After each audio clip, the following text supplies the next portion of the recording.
A very good afternoon to you. This is your daytime update. We go now to Cape Town, where protesters are expressing their discontent. We know that violence between Israel and Gaza is continuing for a second day as the world calls for the de-escalation of tensions.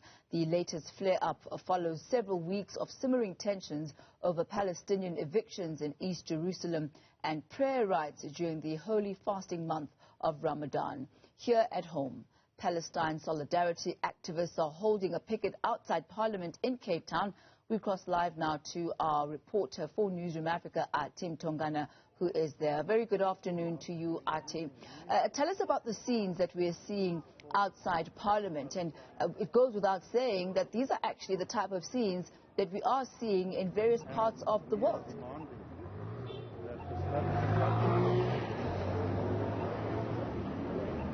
That's correct, Tammy. They have gathered here outside Parliament with, of course, placards reading "Stop the Israel illegal evictions." There are various placards that they're carrying with them. I'm just going to briefly move out of shot and show you the scene outside Parliament with many of them, of course, chanting "Free, free Palestine." But I want to quickly go into conversation, Tammy, then with Martin, who is from the Palestine Solidarity Campaign. Martin Jansen, thank you so much for your time this afternoon. Take us through the events that have been transpiring in Jerusalem and as far as the ongoing violence that we've seen there taking place. Well, what we've witnessed is another severe attack on the Palestinian people, particularly in East Jerusalem, encouraging Jewish right-wing settlers to take over Palestinian homes. That is nothing new, it's been ongoing. But this time the people have decided to resist in East Jerusalem.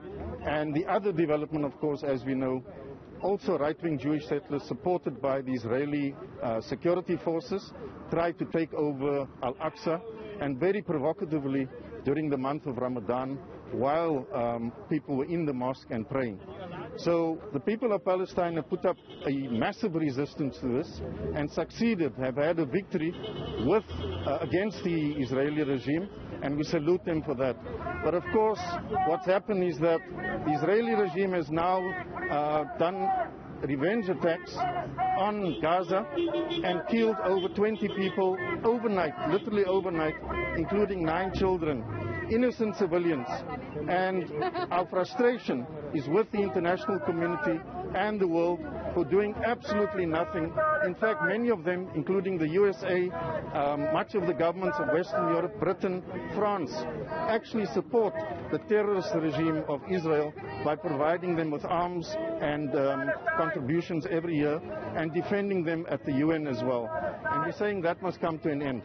Martin, it's interesting, just quickly as we wrap up, it's interesting that you mentioned the international community. The South African Department of International Relations has come out to condemn the attack on the worshippers at the mosque.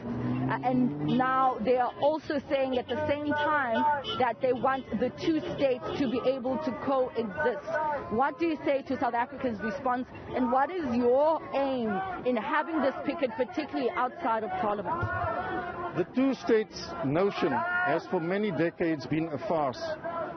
Israel occupies the whole of Palestine, controls Gaza.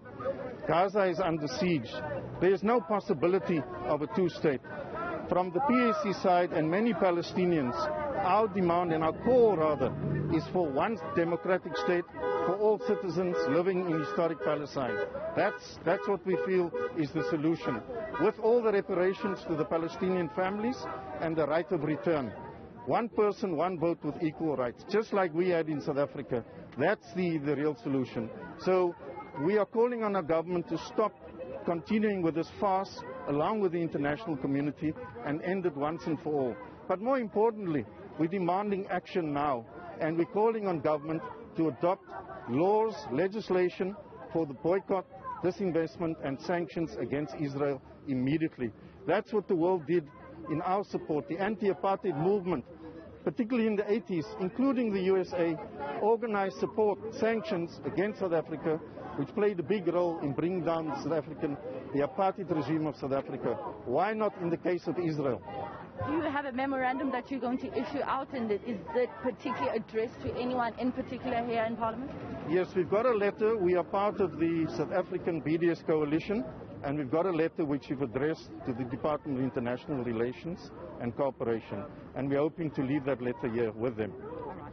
Fantastic. Thank you so much, Martin Jansen, for your time from the Palestine Solidarity Campaign. The activists are all out here, Tammy, of course, reiterating what has really been shared outside of Jerusalem, people calling an end to the violence that has been taking place, particularly in east of Jerusalem. Back to you, Tammy, in the studio. Thank you very much, Athi Mtongana, outside of Parliament in Cape Town, where pro-Palestinian supporters are showing their discontent on the Israeli-Palestinian conflict and the killings that we are seeing coming out of Israel. You remember that is one of the stories that we really went in depth on yesterday here on the Daytime Update. Let's